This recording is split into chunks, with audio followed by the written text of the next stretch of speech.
Welcome to the Writer's Bar. I'm your host, Baron Bircher, author of South California Purples, and we're being brought to you on the Authors on the Air Network.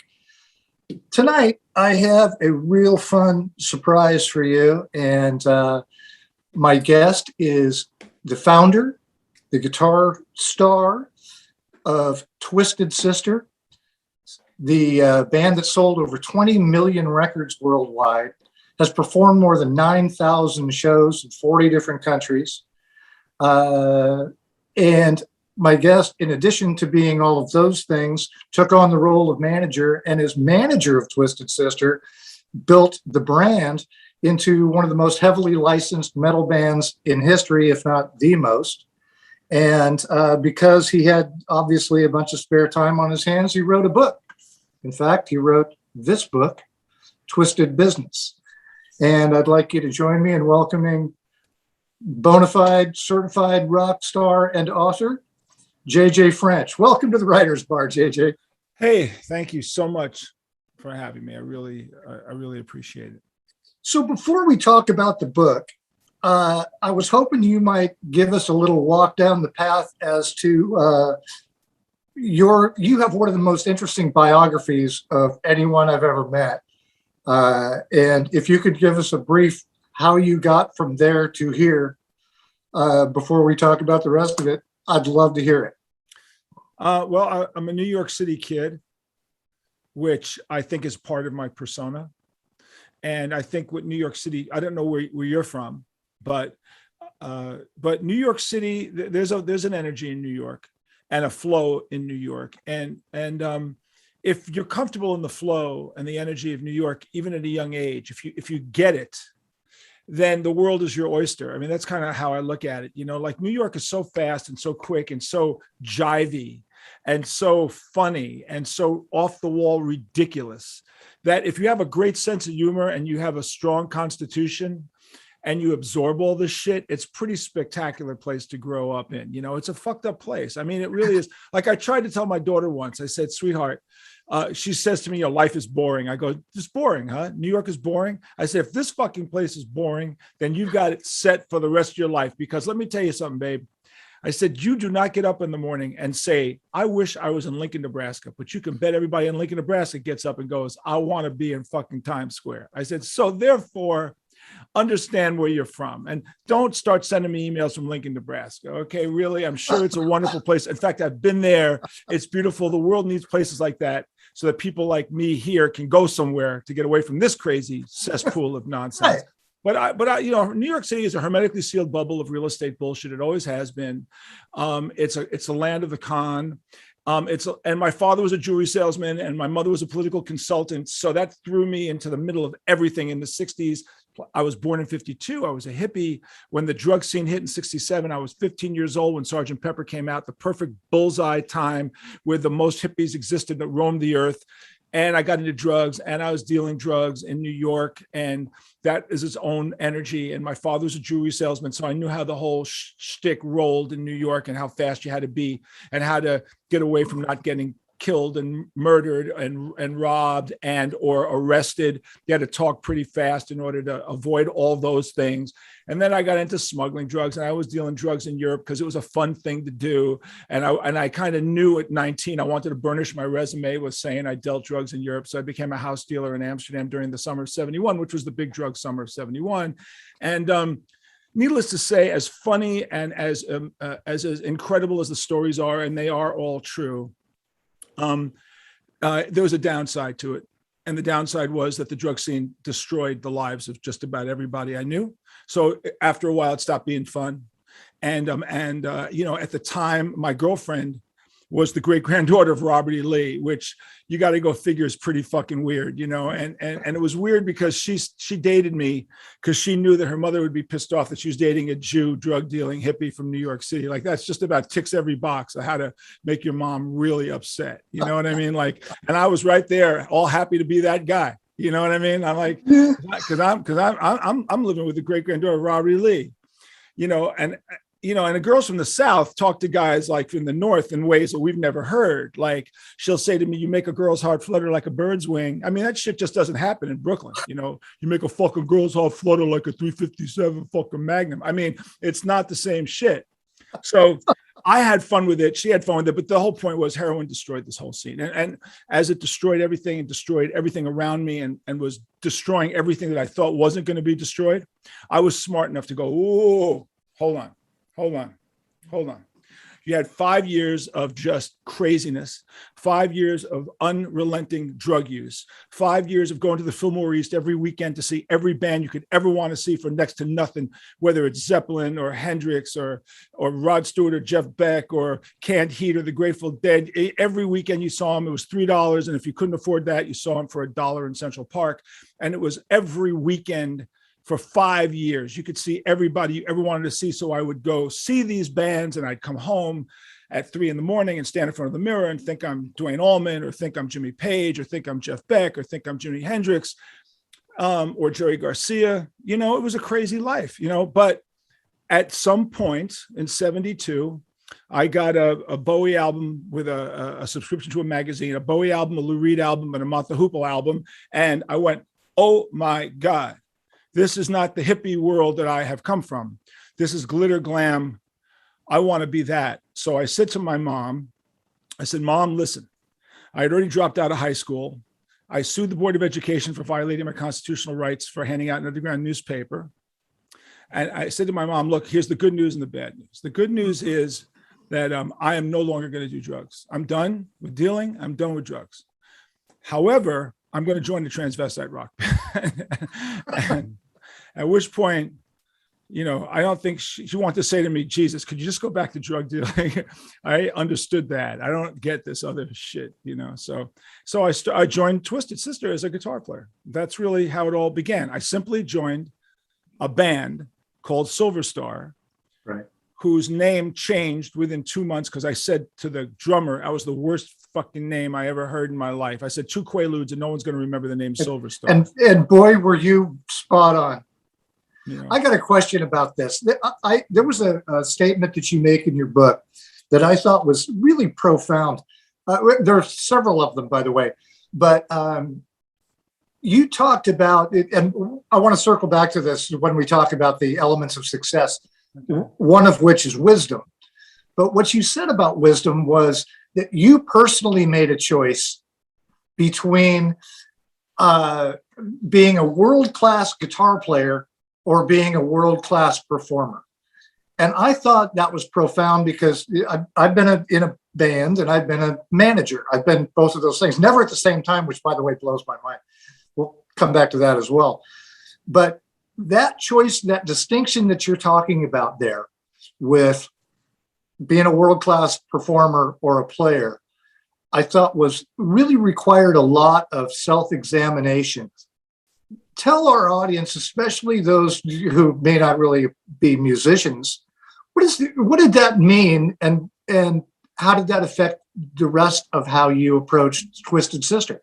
Well, I make a loose example, which is kind of a gross stereotype, which is no musician I know is a rock star, and no rock star I know is a musician. Now, obviously, there are rock stars who are musicians, and there are musicians who are. There are, but in general, the roles of rock star and the roles of musician, schooled musicians, like great players, those guys are off doing the great playing thing, like the great practicing thing. And right. And I just, said, no, I'll be a great performer and I'll be a great conceptualizer.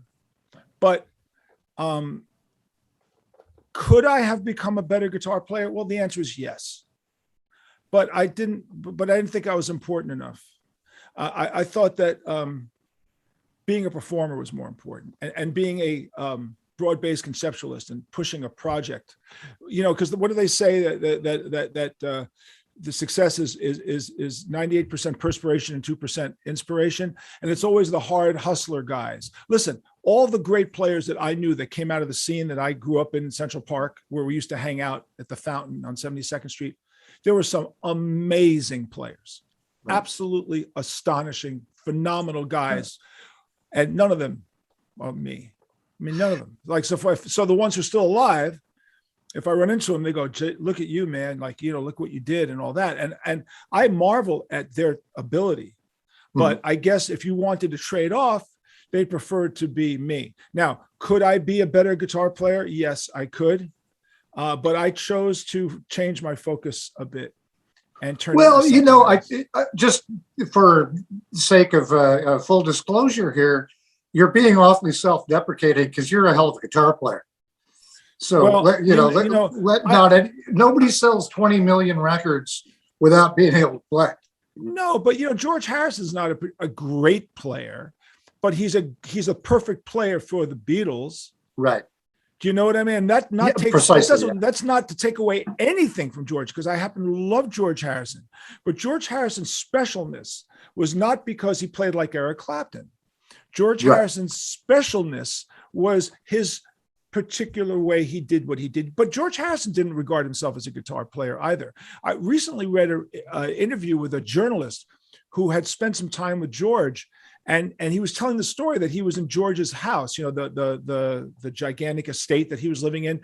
And he says to George, "Do you play much?" And he goes, "No, I'm not a musician." And he said, "What do you mean?" He goes, "You got guitars all over the house." He goes, "Yeah, it's because my wife makes me keep the guitars around the house, so I'll pick them up. But I don't pick them up. I'm a songwriter. I'm not necessarily I'm not a guitar player."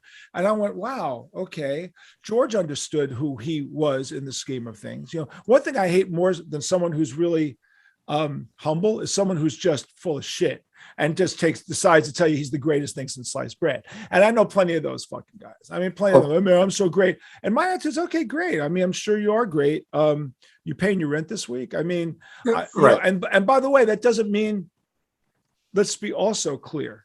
You can be great. You can say you're great, and you can be great. I mean, you can, all of that.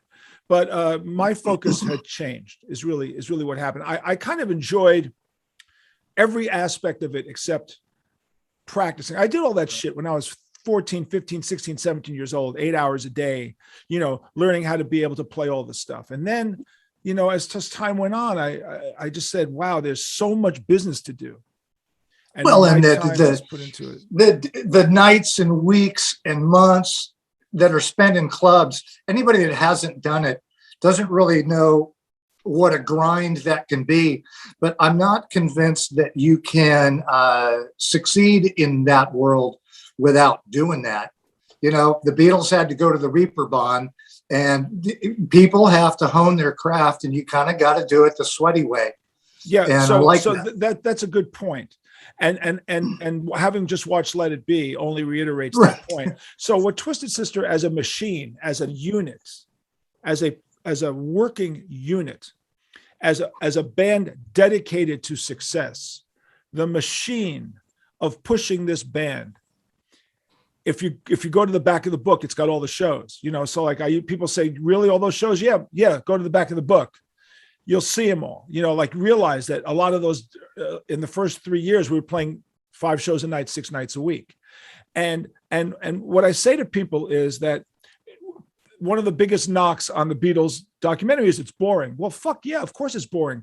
Excellence is boring. I call it the boredom of excellence. It's boring as shit. Listen, you want to get a gold medal as a skier, you'll get up at 3 o'clock in the morning and you'll ski for 8 fucking hours. Now, you and I are not getting up at 3 o'clock in the morning, skiing 8 hours, but the dude who does it, he's going to win a fucking gold medal. Okay. And the person who wants to be the first chair at the Philharmonic violin player, that person, male or female, is getting up at 4 o'clock in the morning and playing 10 hours a day until their fingers are bleeding and doing it every day for years and years and years. You and I are not doing that, but that person is doing that because that's how that person becomes first chair. So how does Twisted Sister become a successful band? How do you become a great live band? How do you become a bulletproof live band? How do you become one of the best live bands in the history of heavy metal? You do it over and over and over and over and over. And if you traveled with us in those days, it's the boredom of excellence. It's boring. But you screw up, and then you have to identify the screw up and not do it again, right? Well, that's the whole thing. You have to be self-aware enough to understand where you fucked up. So I always say that I don't mind fucking up. What happens is I will remember what I did, and I will never do that again. I'll learn new ways to fuck up for sure. Sure. but I will have solved that problem in fucking up. So Oh, if you step in the same pile twice, that really is on you, right? it is on you. So what I say in the book is that we became experts in overcoming rejection. And, you know, we were turned down more times in the bed sheet in the whorehouse, and we've come back more times than Freddy Krueger. And that's one of my famous lines, but it's true. We got turned down over and over. And people say to me, how did you do that? Like, how do you come back? Now, there is a reason why and how we came back.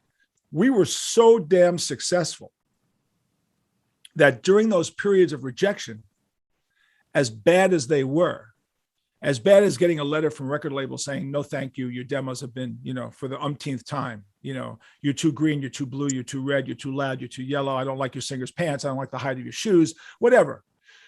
On any given day that we received one of these rejection notices or phone calls, we were able to go out and play that night to 3,000 fans in the tri-state area and lick our wounds a little bit, you know? So what happens is when you get rejected, which is painful, I tell people, and I give you tools in the book. I mean, the book is a roadmap, really, of how to deal with all this shit. You know, you have to mourn the rejection. I mean, you know, there's no law that says you can't feel terrible. You should feel terrible, and then you should reflect on exactly what happened. And here's an important part of this component: if someone tells you you suck, it doesn't mean you don't suck. You could very well suck. Most people don't like to think they suck. Most people just think that they're great all the fucking time. But if someone tells you you suck, there's a good chance you may truly suck.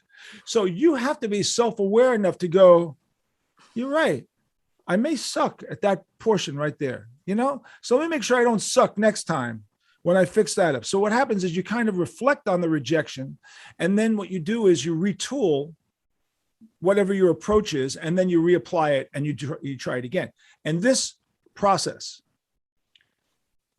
became a survival technique that happened without us knowing it.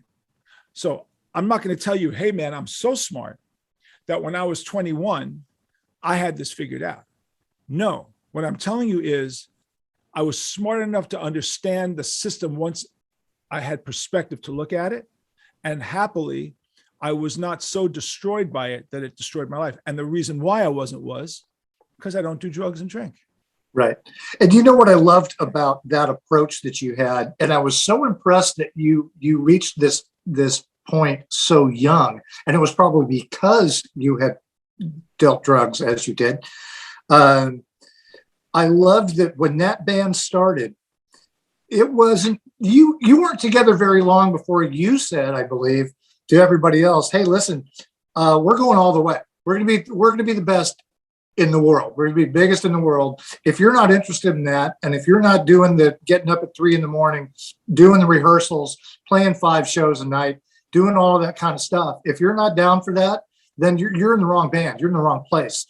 And as a leader, you not only walked the talk, you demanded it of everybody else. And there was a little turmoil in personnel until you finally found that core that wanted the same thing that you did. And I love that. Well, companies are like combination locks. You know, you try to keep turning the clicker till you click right. Right. You know, and then you missed it. Go back again. So we went through all these ex-members, you know, and I would tell new guys coming in, and, you know, here's the thing, right? When D came in, D philosophically said exactly what I wanted to hear. You know, for all of his good points and bad points, whatever. He said, I will work my ass off. I hate drugs. I hate alcohol. We will do whatever the fuck we have to do, right? And when Mendoza joined the band, he was totally anti-drug and alcohol. And Mark says, we will do whatever the hell we have to do. And for everybody else, it's like, get with the program or lose it, because the pressure was so heavy. And I have to tell you, I didn't feel the pressure ever, because it was a natural speed of what we were doing. But it crumbled many other people. They either fell apart because they couldn't keep up, or they were fired because they couldn't keep up, and they needed drugs. I mean, we hired guys.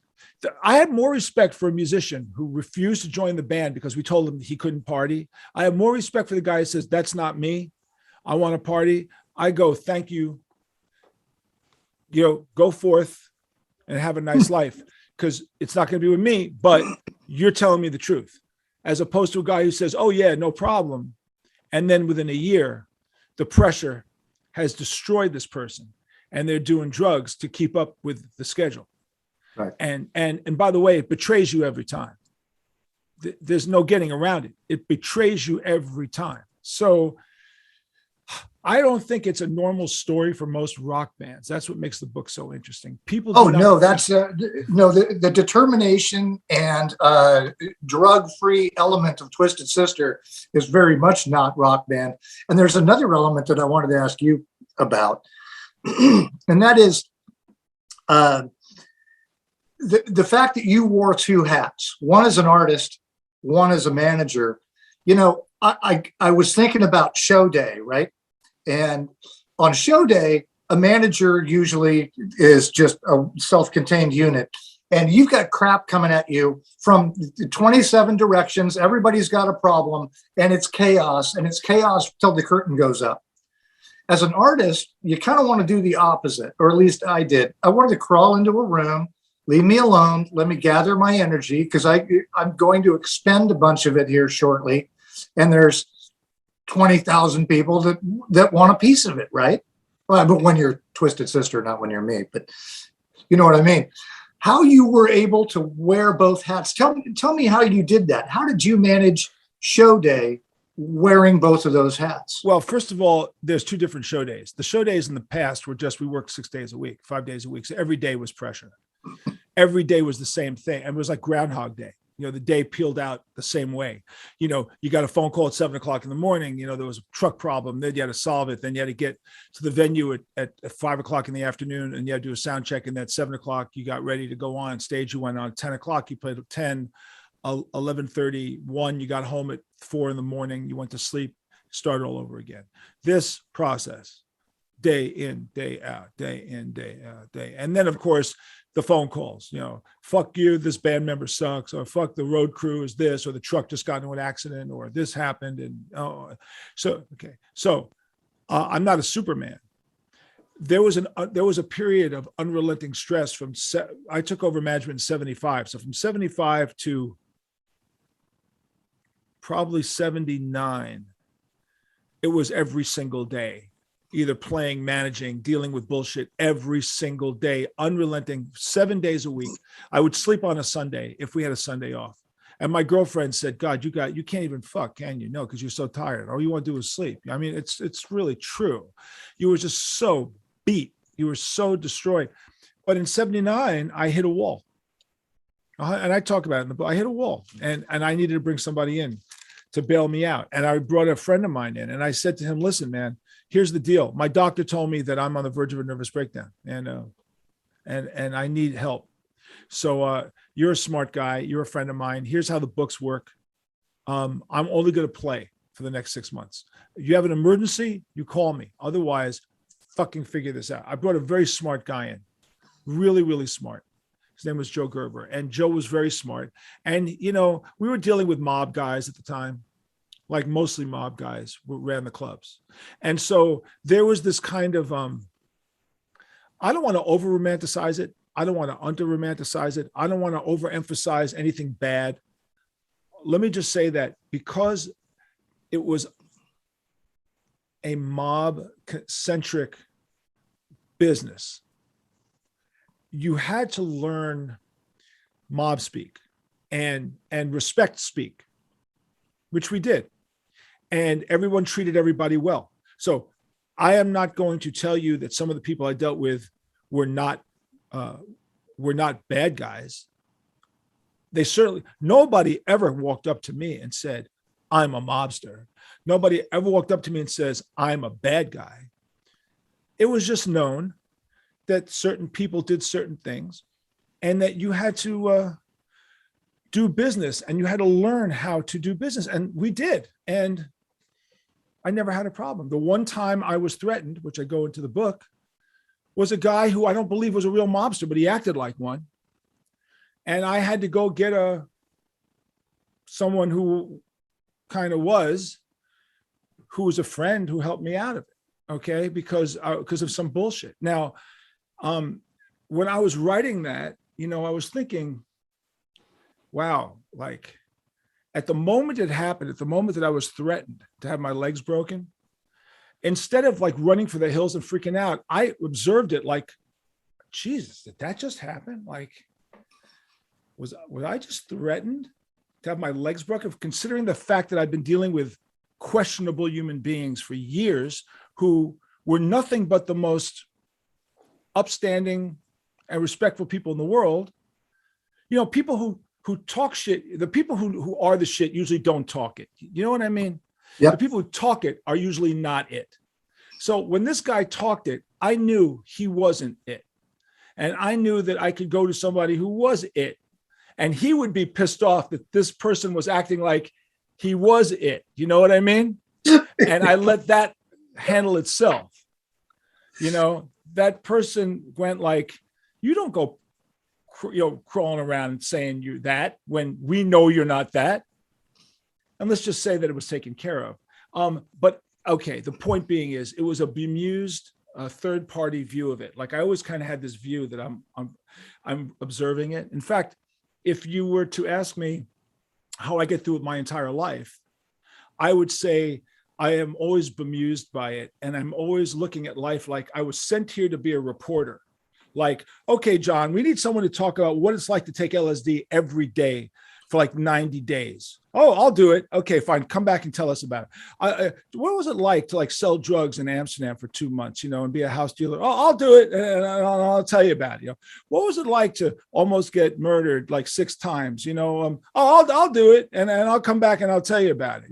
What was it like to OD on heroin? What was it like? So I did all those things.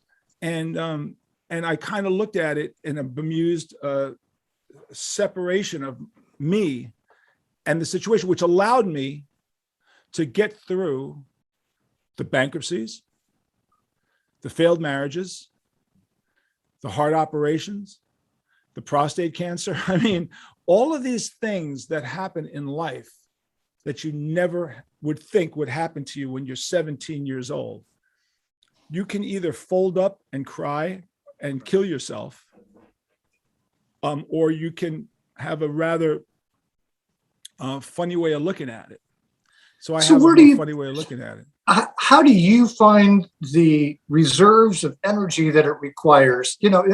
Now in the post club version of Twisted Sister, and you're doing arenas and bigger than that, and you got to really put out. Where do you find the reserves of energy to wall off the bullshit and deliver the show? All the guys in the band are pros. You know how athletes will say what happens between the lines is all that matters? Right. Right. You hear that cliche a lot, right? What happens between the lines? Let's say the stage are my lines, right? Let's say I look to one side of me, I see Eddie Ojeda. I look to the other side, I see D and Mark Mendoza. I look behind me, I see AJ Pirro. What do I see? I see 4 other guys who have the same reason for doing what they're doing as I do. The same drive, the same dedication, the same passion. And when you have that, then you're in a cocoon. And you could be pissed off at them. You could be really annoyed. But you know something? Nobody ever betrayed a band member where it mattered, which was on stage. Every time we play, someone will go, that was the best live show I've ever seen. That was the great equalizer for this band. D and I recently had this back and forth. I forgot what instigated it, but I said to him, he said to me, wow, you've been saying very nice things about me in these interviews. And I said, there's no reason to talk shit. I mean, we already said to each other what we need to say to each other. But when somebody asks me, do I think you're the best front man I've ever seen? I'll go, yeah, because you are, because I've seen them all. And I know you are. And I know you dedicated yourself to this life. And most people do not understand what that dedication to this life is. But when the band came back after 12 years of dormancy in 2003, we chose to not come back playing a bar somewhere like you see many of these 80s bands, like they'll play in a bar in a club. We said we're coming back one way, headlining the biggest venues in the world. And if we're not playing. Simple as that. We're nobody's backup band. We're nobody's club band. Been there, done that. We're back. We know how to do it. And here's the truth. If you look at how many acts are trusted with 100,000 people in an audience, there's maybe 20 or 30 acts on this planet that are trusted with 100,000 people. So you could hate my band all you want, but motherfucker, you will never take that fact away.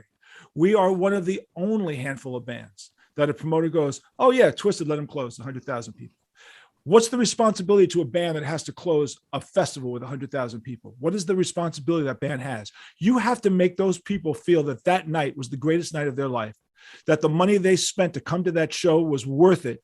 They have to walk away going, that was a motherfucking great experience. And if I have to say nothing else of this band, the fact that this damn band delivers every single time. You go up on that stage and you put 100,000 people in front of us. And yes, it is true. I can be asleep 5 minutes before that intro tape starts. But the reason why I can is because I've done it thousands and thousands and thousands of times. And you answer the bell.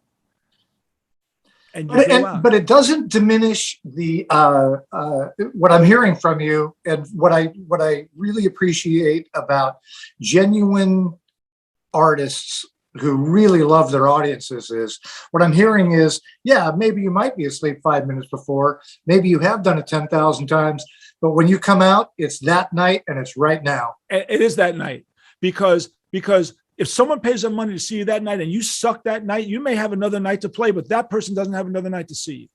Right. He does not, or she does not.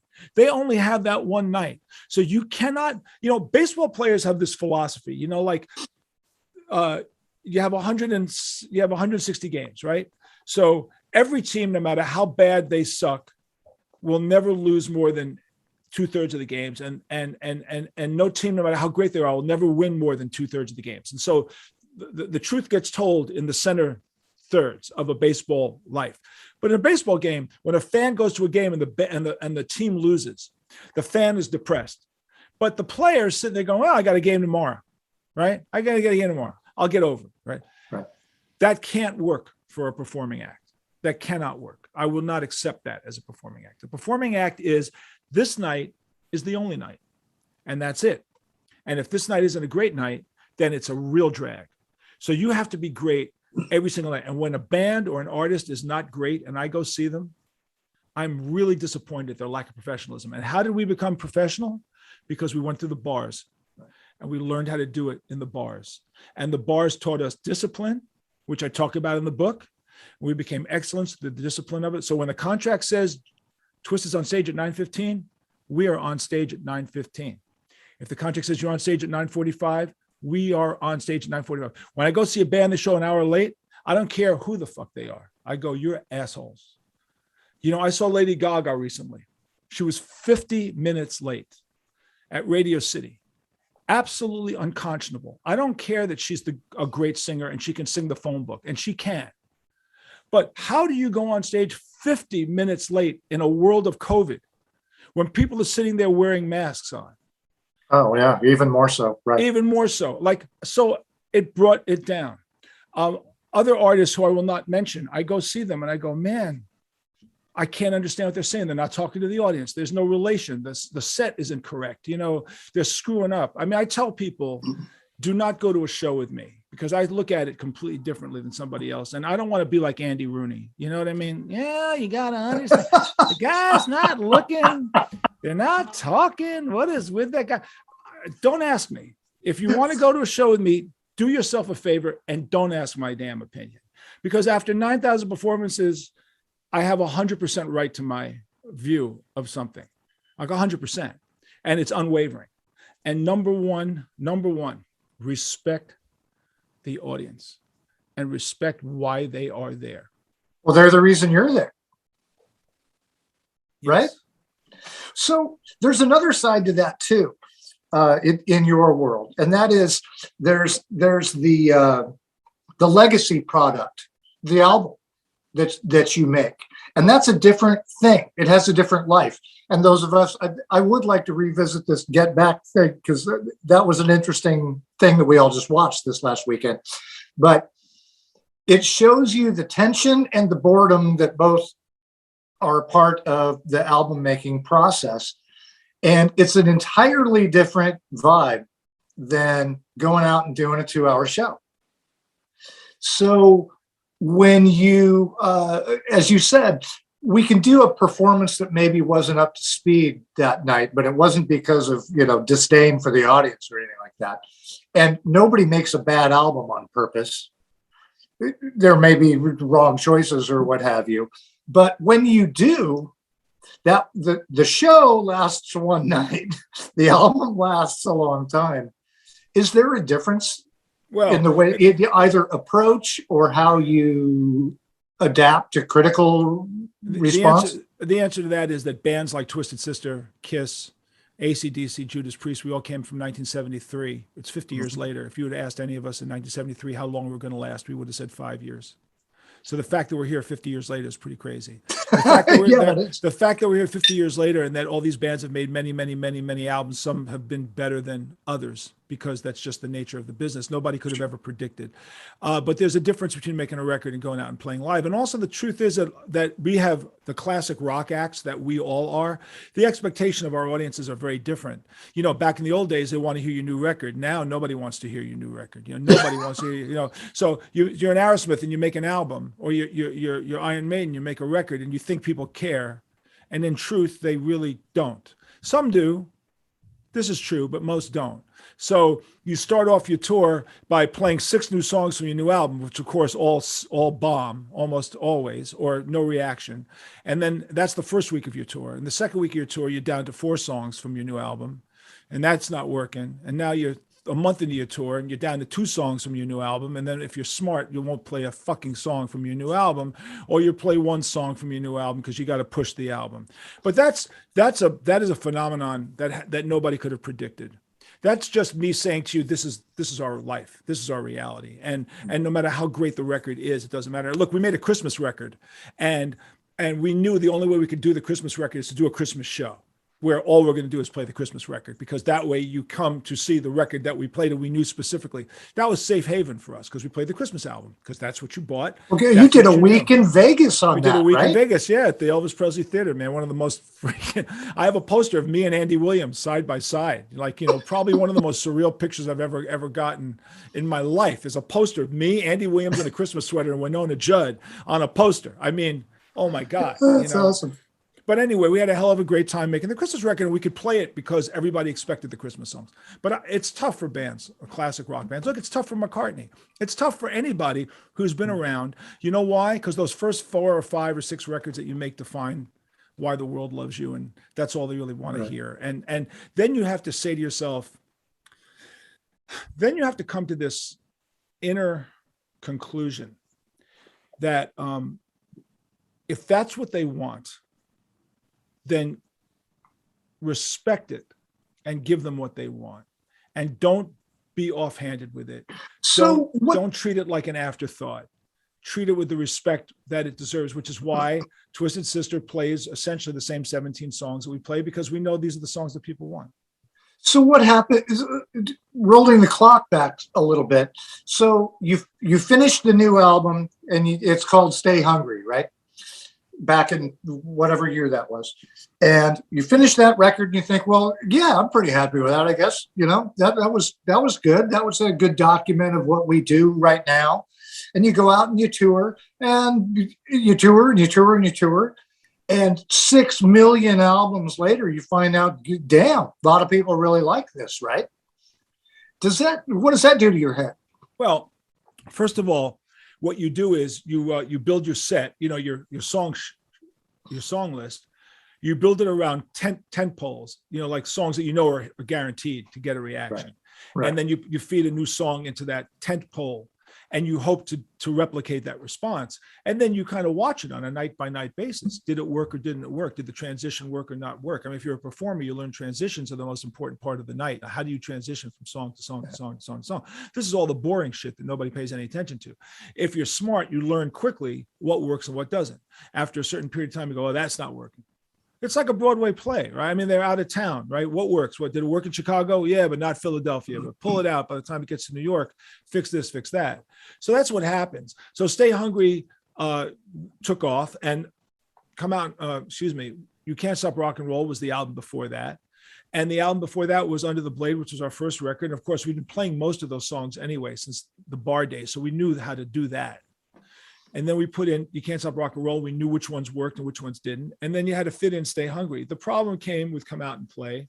We made big mistakes, which I talk about in the book, calculatedly big mistakes on so many levels. Like we just made big mistakes. And the mistakes we made in Come Out and Play were devastating and led ultimately to the demise of the band. And at that point, there was so much jealousy, internal strife, that it wouldn't have mattered if you were Mensa members. Trying to keep it together wasn't going to happen. So when it all collapsed, finally, when it all collapsed and Dee and I filed for bankruptcy, there was a bemusement in my life. You know, Dee wound up being a receptionist at a recording studio, answering phones for a guy named Rick Wake, and I became a stereo salesman. I worked at a pool hall and became a stereo salesman. And I would say to myself at night while I was sweeping up the pool hall or sweeping up the stereo shop, is this really the end? Is this the epitaph for Twisted Sister? All that hard work, if this is really it? That was a tough time. However, I wasn't drinking myself into depression or taking drugs. I remarried. My wife we had a baby. She was making a lot of money. That was cool. I was selling stereos, and I was like, okay, I'm a stereo salesman. I would go into people's houses and I'd see my records there. I would never tell them who I was, ever. I don't need to get into that sob story bullshit. I really don't. That was me. I used to be famous. Fuck that. That was something I absolutely refused to do. And there were situations I could have done it, had no desire to do that shit. And then I was rescued from this anonymity by a band called Seven Dust, producing Seven Dust. And Seven Dust album was a smash. And I took the philosophies that I had learned in management, turned it to Seven Dust, and turned them into a very successful band, which they are today. I mean, they are, think about it. Twisted's together 50 years, Seven Dust together 25 years in their original lineup. That album you produced was huge. Yeah, me and Mendoza produced a great record, which gave me a great deal of confidence. I went, wow, am I here? That's good, but I'm a producer. I'm not a guitar player, mind you, right? I'm a producer in this act. So now here I was, a musician. Then I was a musician manager. Now I'm a manager producer, right? You start getting the picture here, right? There's starting different hats, right? Different hats.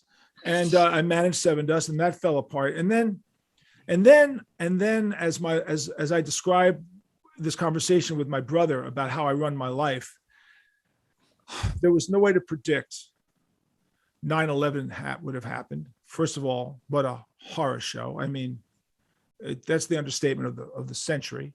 Changed everybody's life. And then the reaction to it from my band, which was, what can we do?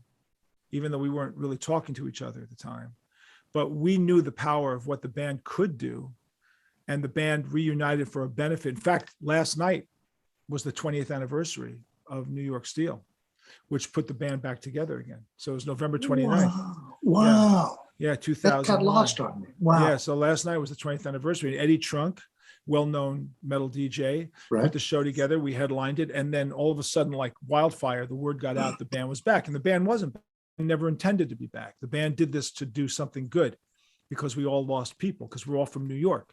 It's amazing, but Twisted Sister is a New York band. Dee and Mark were born in Queens. I was born in Manhattan. Eddie was born in the Bronx, and AJ was born in Staten Island. I mean, we are a New York City band. Yes, you are. And we all had friends who, knew people, like 6 degrees of separation, people who died.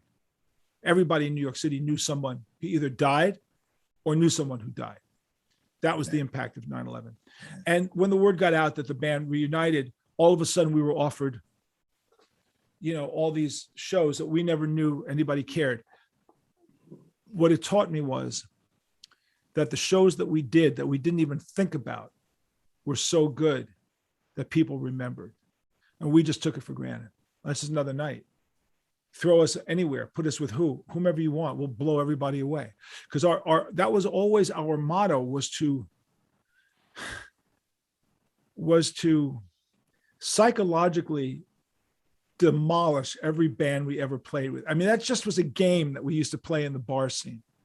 So if you go tell me, oh, you guys suck, or you got, well, whatever, whatever the fuck you want to think about, that's fine. This is how we functioned. We became so successful because we became predatory. Blow this band away, blow that band away, blow this band away, blow this band away. We may not be the best band on a bill, but we are so good at performing that we will make you think we're the best band on the bill. Okay. And that's all that matters. All that matters is you walk away and go, that was the best show I ever saw. Even though another band could have been better, it wouldn't matter. So that was our mentality. And you know what? We did it in our sleep.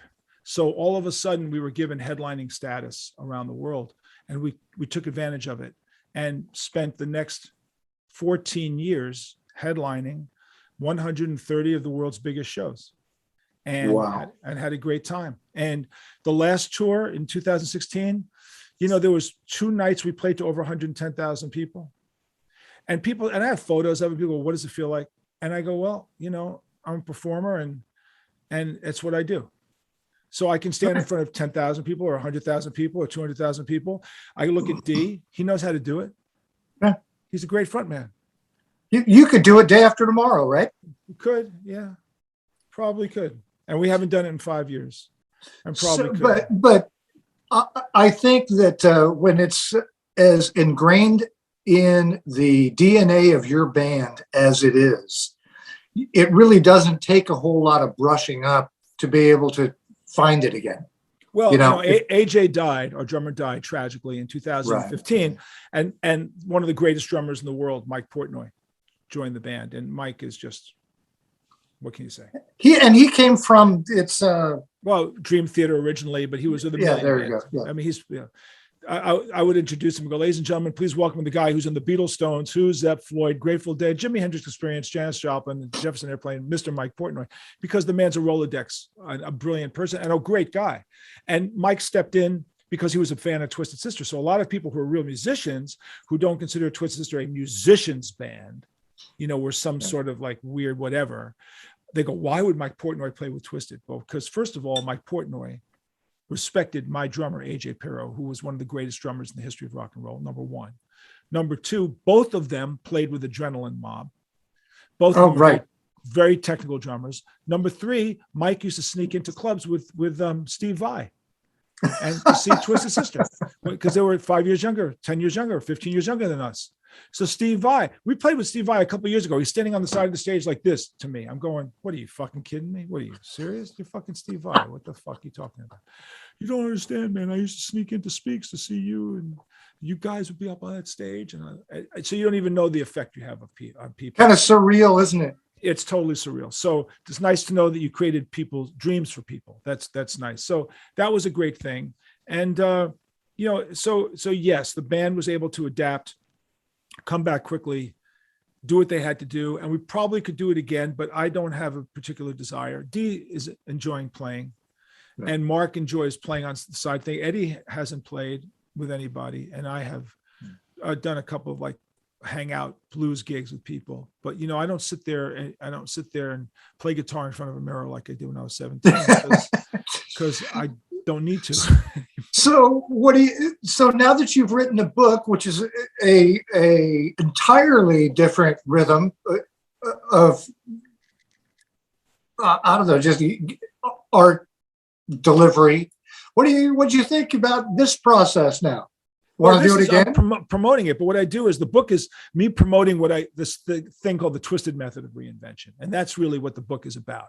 So you get past the sex, drugs, rock and roll stories in the beginning, which are the fun shit, and you get into the nuts and bolts of the business side of it. And I took the word twisted, and I took each letter and I made them a lesson, a learning lesson. Because when I started doing motivational speaking, the question was, what do you speak about, and where's your book? So I decided I've just shut those people up right now. I teach the Twisted Method, and here's my book. Okay, end of story. And here's how much I charge. Thank you very much. So I teach the twisted method of reinvention. TWISTED: tenacity, wisdom, inspiration, stability, trust, excellence, and discipline. Those 7 lessons are applicable to every single business that exists and life that exists. So they're universal. It's not just for musicians. In fact, when I started, I thought I'd be talking to musicians. I almost always talk to corporate clients, bankers, travel agents, lawyers. I mean, it's really amazing who hires me to do this stuff. It's not what I thought it was going to be, which is fine, because it proves what I always knew, which was these lessons are universal lessons in business. So yes, if you're a heavy metal band, sure. But if you're a hip hop artist, yes. And if you're a country artist, yes. And if you're a K-pop band, yes. And by the way, that's if that's what you're doing. But if you're doing something else, that works too, because it works no matter who. I have guys come to me all the time. They go, I never thought I'd take lessons from a guy like you. And I said, yeah. I said, you're a college graduate. Yes. You have a business degree. Yes. I said, so it must suck to have to take direction from a high school dropout, former drug dealer, former drug addict, rock and roll musician. I said, you missed out on all the fun, didn't you? You know, I was out there having a hell of a good time learning these lessons, and you had to get a degree, man. Oh God. So anyway, so I have a podcast called the JJ French Connection, which I'm loving. I'm loving my podcast. You know, I have actors and singers and writers and all people from all walks of life. And where do we find that podcast? it's Apple. It's on Apple iTunes. Okay. It's on Spotify. And it's called again? It's called the JJ French Connection. It's JAYFRENCH, JJ French Connection. Look, my book is a bizwar. It's all marketing anyway, right? So this is marketing stuff, right? This is marketing 101. I created a bizwar. It's a business book and a memoir. That's what my book is. It's the world's first official bizwar. Although many have been written before it, no one had the brains to call it that.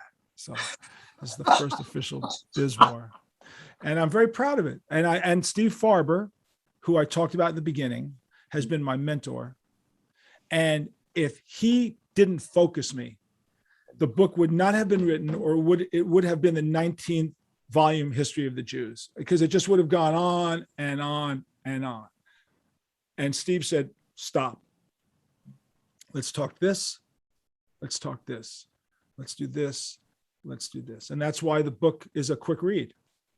So I want to say before, because we are running out of time, which is really a bummer for me, because I got about 15 other things I want to ask you. So we maybe can come some back. other time. We can do it. Absolutely. If it wasn't for the fact that I'm invited to an actor screening of West Side Story and I live on the West Side, that's in my blood, I need to go to it today. You can't not go to that, right? Thank you. But I just want to tell people that this is holiday season. So this is a great time to buy books as gifts. But I have to say, all nonsense aside, I thoroughly enjoyed it.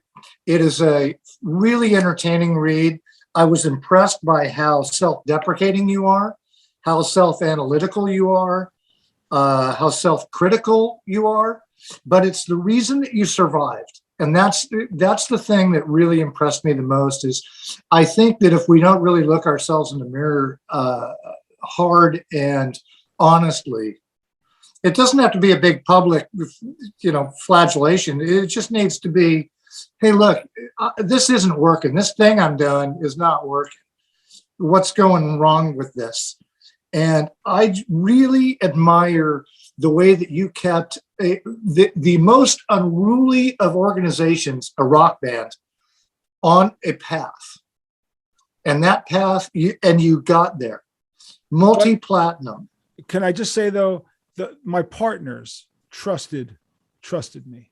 Well, that's what it takes, though, isn't it? And they D is a genius, creative genius. He's not a business guy. I trusted D to do his thing. He trusted me to do my thing. I trusted him to answer the bell. He trusted me to answer the bell. I trusted Mendoza to answer the bell. I trusted AJ to answer the bell. I trusted Eddie to answer the bell. If those guys weren't there, you and I wouldn't be having this conversation. If D didn't write We're Not Going to Take It and I Want to Rock, and those songs did not become when we talk about the most licensed, we're talking about music license. Those songs, We're Not Going to Take It and I Want to Rock, are the most licensed songs in the history of heavy metal. They're in more TV shows, soundtracks, commercials. We make a living with that because our attitude is it's hard enough to get your music out there. So we're just going to damn well make sure it's out there every way we possibly can. Right. And that's what we do. So if D didn't write those songs, you and I wouldn't be talking. So I will take credit for organizationally keeping it together. But if I didn't have those other pieces, remember, there's a quote I said from Ahmet Ertegun, the chairman of Atlantic Record. He said, "Success is easy if you don't mind who gets the credit." Remember, I said that. Yeah, exactly. Yes, exactly. And that and some other pearls of wisdom I've always taken to me. I mean, Duke Ellington's quote about running a band was one of the funny. When I read that quote, I said, that's got to be in that book. And he goes, "You want to keep a band together, you got to have a gimmick." My gimmick was to pay the musicians. And I'm thinking, this is a guy who said that in the 40s, right? Or the 30s. And it's so funny. And it's so obvious, right? It's so funny, and yet it's so obvious. And he said it in such a funny manner. But it's true. Yeah, 100% true. And the band said, you know what? I said to the guys in the band early on, how much do we need to make? So all you got to do is worry about this band. That was really the question. How much money do each of us have to make so that you don't have to worry about getting another job? And so we all came up with a number. We came up with this number that worked for everybody. I said, if we can make that number every week, that's all you got to worry about. That's it. And that became the goal. Make sure we made that money every week. Little bites though, isn't it? Little bites. Little bites, man. And it comes in ways you don't even know. And you make improvements. What's that cliche about? They say that it's not schizophrenia. What is it? That paranoia. I'm sorry. It's about doing something over and over again, expecting a different result. That's insanity, right? Insanity. And that's bullshit. The best people in the world do the same thing over and over and over again. What you don't understand, and what you just pointed out, is every time you do it, you make a little bit more. Yeah. And a little bit more. And you can't be afraid. If you're paying attention, but if you're all self-absorbed and stuff, then you don't pay attention and nobody learns anything. Like I said, man, just because someone says you suck, don't mean you don't suck. Pay attention. Anyway, I do have to. Hey, so I sadly have to go. I'm having such a good time right now. I know you have to bail, but we have a tradition here at the Writers Bar. We have 3 quick shots. Okay. It's obviously you don't have to take any shots, but I got a question for you. So quick questions, quick answers. First one, first album you ever bought with your own money? I think the Beatles' second album or Hard Day's Night soundtrack with my own money. Nice. So. Yeah. Nice. Second question, favorite guitar? My favorite guitar in my collection, my 1954 that you like to play. Yeah, my 54 Gibson Les Paul Jr., which was a $99 beginner's guitar, but it's my desert. And you still have it? Absolutely. I've had it 35 years now. Did you ever play it on stage? Once in a while. I take out Epiphones when I tour because I don't want to lose some of my good shit. And Epiphones are great guitars. They are. Right. They're great. You can play them. If someone steals them, I don't care. I give them away at the end of the tour to charities and shit. I don't take out my really good stuff because I'm afraid of losing it. No, you know what? People don't appreciate that, but everybody's moving everything and everybody's handling your stuff. I can't be worried about the guitar breaking, getting lost or whatever, but my 54 Junior, Les Paul Jr. That's sweet. So last question, third shot is most memorable show that you played. Okay, most memorable show I played. I've played thousands of shows, but I can tell you it was a Saturday night in 1979 at a club called Speaks in Island Park, Long Island. Something happened that night in the performance of the band. Maybe there was 1,800 people in the room. Saturday night, Dick Clark's 25th anniversary of rock and roll was on TV. I wanted to watch it. I brought the TV into the dressing room. We watched it. And after it was over, we went on stage and we played. That next set was the greatest set we ever played in our life. And it was an inconsequential night for an inconsequential reason. But I can tell you that when I walked off stage that night, that show, I felt that there was blood on the walls. And I remember my friend Scott walked up to me and said, "What the fuck just happened?" And I said, "I don't know, but I can tell you this. that just justified every relationship I've broken up, dropping out of high school, everything I've ever done, I have risked just for that reason. So that's really it. I can't tell you anything more. It was just, and we've played to hundreds of thousands of people. We've done amazing performances. They're great shows. The other guys may not agree with me, but that night, that show, that 1 hour, for me was the validation of everything I'd ever wanted to be. It's an interesting feeling to have in your emotional repertoire now, because it's almost like that drug addict thing where I want to chase that. That was badass, right? It's hard. You can't put your finger on it, what that was. No, I've had great nights. We've done amazing shows, but. Well, you've done a lot of amazing shows, 9,000 of them, man. Yeah, I've done, because I go back before D and Mark. So I go back and do thousands. Anyway, there you go.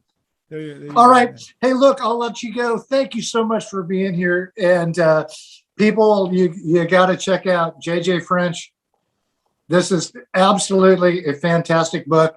It is fun, it's motivational, and it's educational, and best of all three worlds. Thank you. You have a great holiday, and it makes a great holiday gift: Hanukkah, Kwanzaa, and Christmas. Whatever it is, buy it, or just because you want to have a good read. But thank you so much for your support. All have right. a good. Hey, have fun at your show tonight. Thank you. Okay. See you later. Right, man. Bye-bye.